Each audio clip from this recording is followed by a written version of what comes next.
Vamos finalmente a hacer los comentarios de esta semana, que son no muchos, pero algunos. Y Fito se queda para la semana que viene. Si tienen preguntas filosóficas, háganselas a Fito, por favor.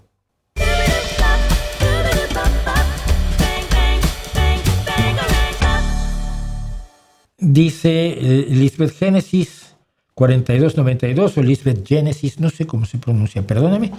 Te faltó mencionar a los testigos de Jehová en el vídeo sobre el peligro de las sectas.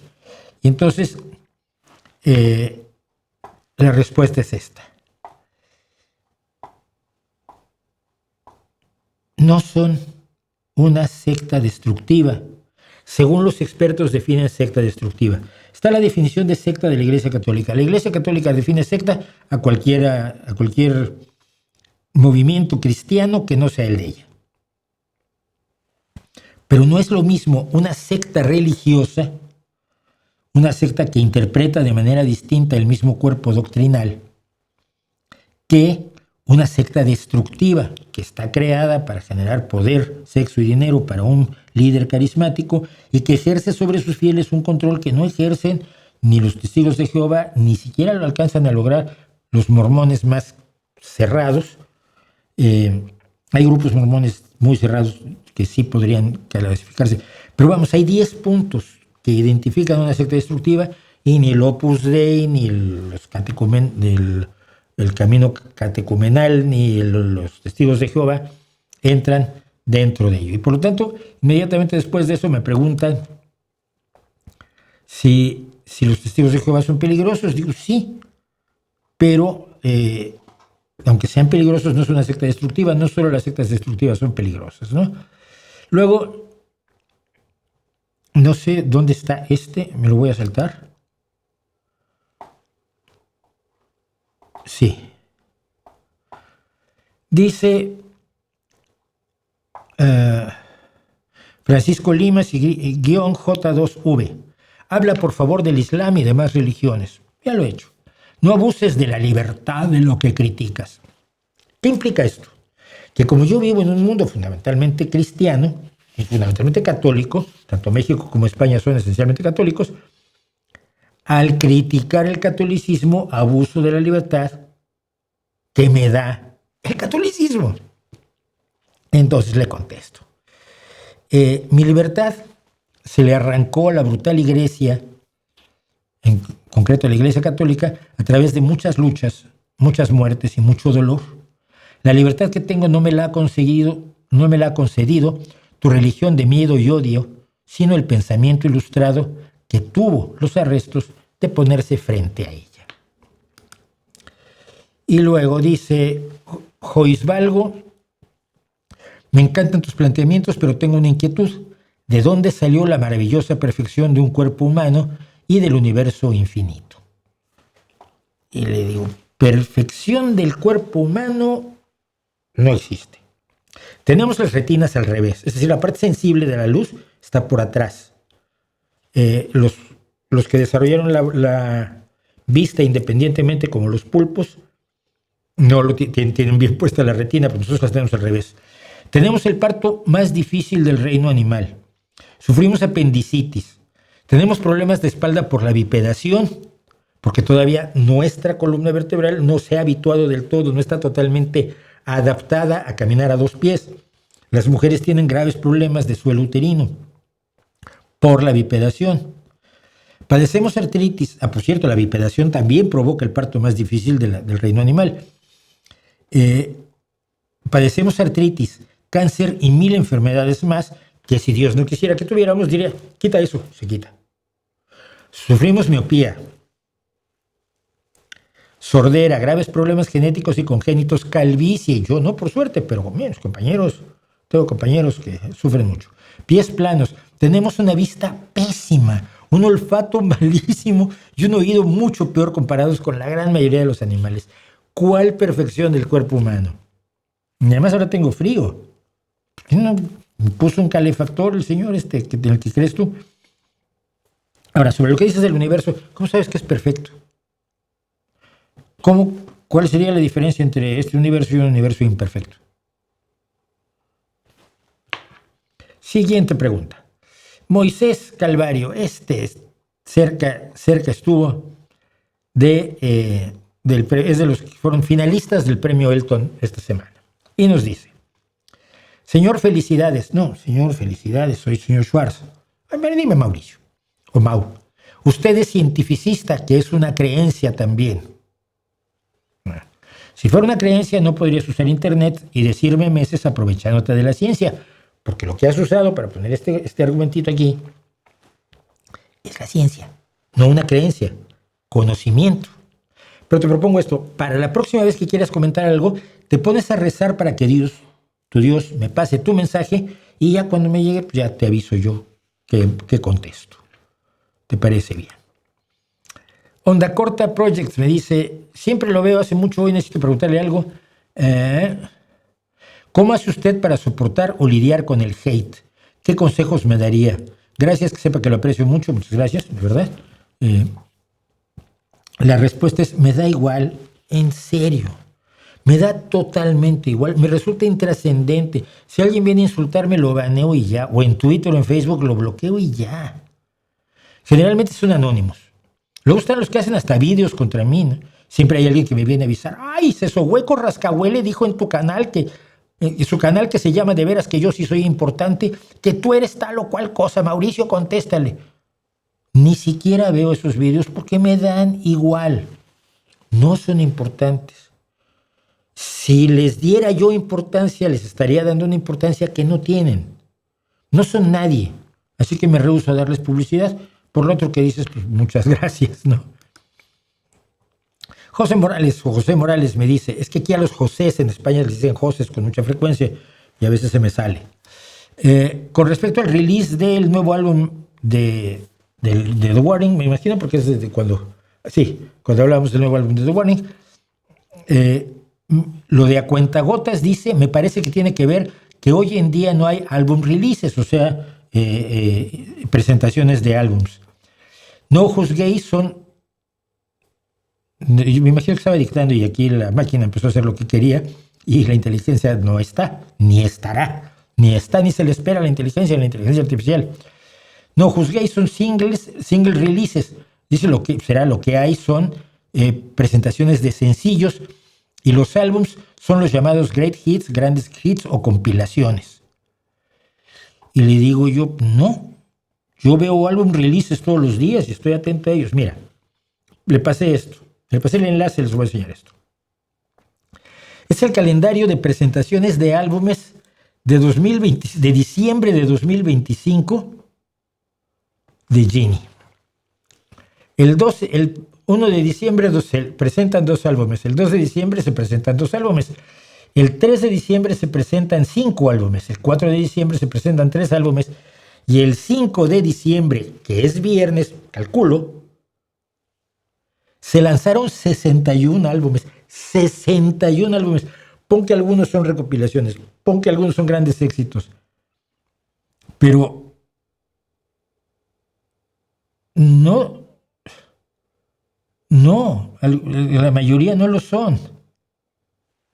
Se lanzan un montón de álbumes, tu impresión es incorrecta y está equivocada, y lo siento mucho, de verdad.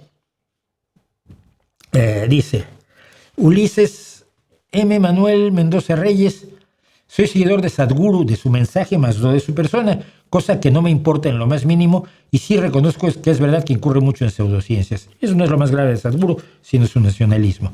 Sin embargo, prácticas como la meditación, el yoga y la introspección, que no inventó Sadhguru, tengamos esto muy claro, sí me han ayudado a mejorar mucho mi vida, mas no lo veo como un gurú o alguien a quien idolatrar. Y mi pregunta, porque esta se las hago a todos: ¿cómo ha mejorado tu vida? Toda la gente que hace prácticas místicas y se queda en ellas, me dice cosas así: mejoró mucho mi vida. Oye, ¿en qué mejoró? Me he desarrollado espiritualmente. Vale, cuéntame cómo era tu espíritu antes, cómo está ahora y cómo ha sido ese desarrollo. ¿Qué es el desarrollo de un espíritu? Yo soy tonto y no entiendo. Como no entiendo, necesito que me lo expliquen. No, es que he ampliado mi conciencia. Vale, ¿hacia dónde la has ampliado? ¿Cuál es la ampliación? ¿Qué espacios hay en tu conciencia amplios, más amplios que los que había antes, no sé, de que empezaste a hacer yoga cuántico con turbo metafísico. ¿Cómo ha mejorado tu vida? Si responde Ulises, pues la semana próxima tendremos otro capítulo de esto. Perkins 7988 dice, vamos a ver a dónde nos llevan las políticas actuales sobre inmigración. Dentro de unos años España va a ser irreconocible. Eso yo lo oí por primera vez, ¿saben cuándo? En 1999, cuando llegué a España. Me dijeron, uy, no, España va a ser irreconocible dentro de 20 años. Han pasado 27 y sigue sin ser irreconocible. Quizás sean apreciaciones mías, sí.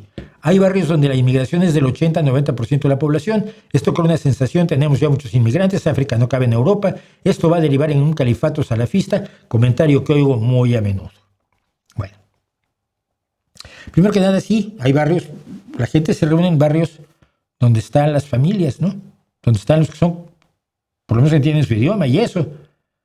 Esto no se lo contesté, pero se los voy a decir. Esto se tiene que romper y lo rompe el Estado. Cuando todos los chinos que hicieron el ferrocarril que dan en San Francisco, pues hacen Chinatown. Cuando los mexicanos hacen el barrio mexicano en tal o cual lado, los salvadoreños hacen el barrio salvadoreño, los marroquíes pues hacen el barrio marroquí, los gitanos viven juntos. Tiende a hacerse esto por una razón meramente de gregarismo humano y de compartir cosas. Pero tengo un amigo en París, la penúltima vez que estuve en París, que estuvimos con él mucho rato, un gran escritor serbio-peruano, nos contaba lo siguiente. Él vivía en un barrio de mayoría asiática, pero es que a él le daban una ayuda al alquiler, porque conforme se van liberando las departamentos, pisos, lugares, viviendas, pues en general, el gobierno ayuda a que gente de otras culturas tome esas viviendas, de modo que se provoca la multiculturalidad. Y entonces nos llevó a comer a un restaurante vietnamita que se te soltaban las lágrimas, pero tenía una mesa gigantesca donde éramos nosotros tres, es decir, el escritor, mi chica y yo, y 16 personas que no conozco, que eran casi todos vietnamitas, salvo dos que eran puertorriqueños, me parece, negros. Pero, ¿qué es lo que hacen? Al hacer que entre a vivir gente a esos barrios, gente de otras culturas, de otras costumbres, de otras nacionalidades, generas que no se provoque la cerrazón. Pero le digo, a ver, a grosso modo, luego dijo esto que es mucho más grave. Seremos un 65% de autóctonos frente a un 35% de inmigración en Canovelles, Salt y Palafrugelo o Santa Coloma de Gramenet. Y le digo, a ver, mira. Primero que nada, los 18 millones de inmigrantes extranjeros son un invento. De 49 millones de habitantes que tiene España, 42 millones son españoles. Tienen la nacionalidad española, como yo, que la adquirí en 2002. Eso deja solo a 8 millones de residentes extranjeros.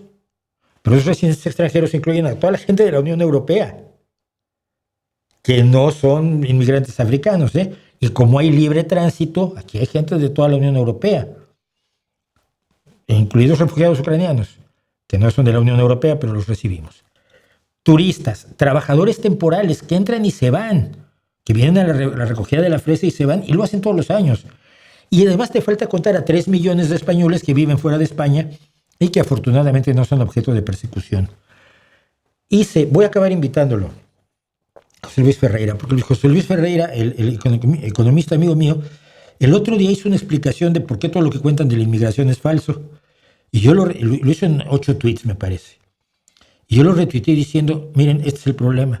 Cuando alguien con datos y con conocimiento, como un economista, como este tipo, lo ponen frente a una falsedad como la del miedo a la inmigración, les hace esto.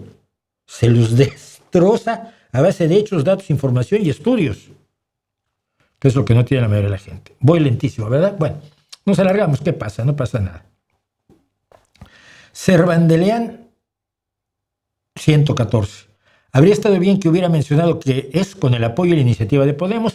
Está hablando de la iniciativa para regularizar a 500,000 inmigrantes que están sin documentos en España y que como dijo el presidente de gobierno, trabajan con nosotros, viven con nosotros, pagan impuestos, probablemente no paguen impuestos sobre la renta, pero pagan el impuesto del valor agregado y pagan el impuesto de su vivienda y están con son en las mismas escuelas que nuestros hijos y es normal que digas, oye, no, pues, ¿por qué van a estar indocumentados?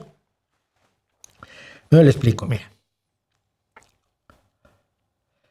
¿Por qué fue que el apoyo de Podemos? Podemos se apunta a todos los tantos cuando es una minoría en declive. Cada vez que el gobierno socialista hace algo que es parte del ideario socialista, que está dentro de los principios socialistas, como ha sido la defensa de los inmigrantes siempre, y toma y emprende acciones de acuerdo a los principios y programas de gobierno socialistas, si Podemos estar de acuerdo, sale corriendo y dice, lo hicieron porque yo lo dije. Yo fui.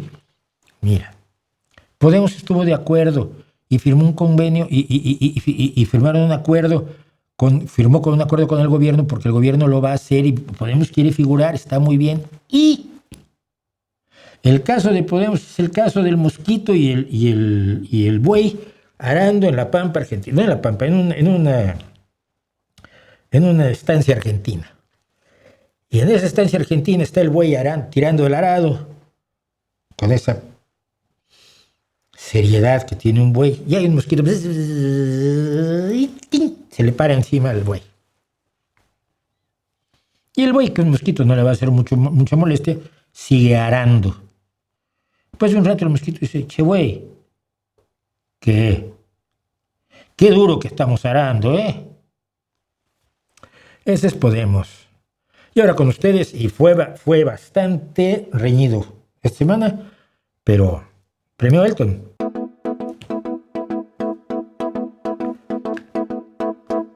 María Isabel, no dice, ¿cómo dice? María Isabel Lezama, 2301 dice, como no hablé, en los comentarios no hablamos de ICE, porque nadie me preguntó sobre ICE, viene furiosa conmigo y dice, ¿y los de ICE? En USA, ¿qué están haciendo a los inmigrantes? ¿Cosquillas? Definitivamente cada uno habla de acuerdo a sus intereses, no necesariamente económicos, puede ser ideológicos. Sí, me caso, soy trompista. Y le digo, claramente te has ganado el premio Elton de esta semana. He publicado multitud de vídeos sobre ICE, sobre los abusos de Trump, sobre detenidos como Kilmer Abrego García. Si no te has enterado es porque crees que el universo entero de un periodista es un vídeo de 21 minutos sobre comentarios. Aparte de ser increíblemente tonta, eres asombrosamente malintencionada y miserable. Que lo disfrutes. Se ofendió muchísimo porque le dije tonta, pero dije, no es un no lo dije yo. Alguien más le explicó que no era un insulto. Era una definición.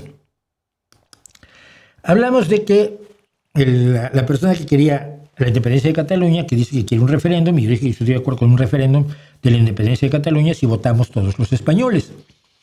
Porque en este momento Cataluña es parte de España, ¿no? Entonces, pues, si Cataluña quiere independizarse, pues tenemos que votar todos. Si no, ¿cómo defines catalán? ¿Catalán es el que se siente catalán? Yo declaro que me siento catalán y quiero votar. ¿O vas a hacer un análisis de ADN? ¿O examen de catalán? Conozco catalanes que no hablan catalán. Entonces, o sea, es tan absurdo todo, tan absolutamente ridículo y racista al final.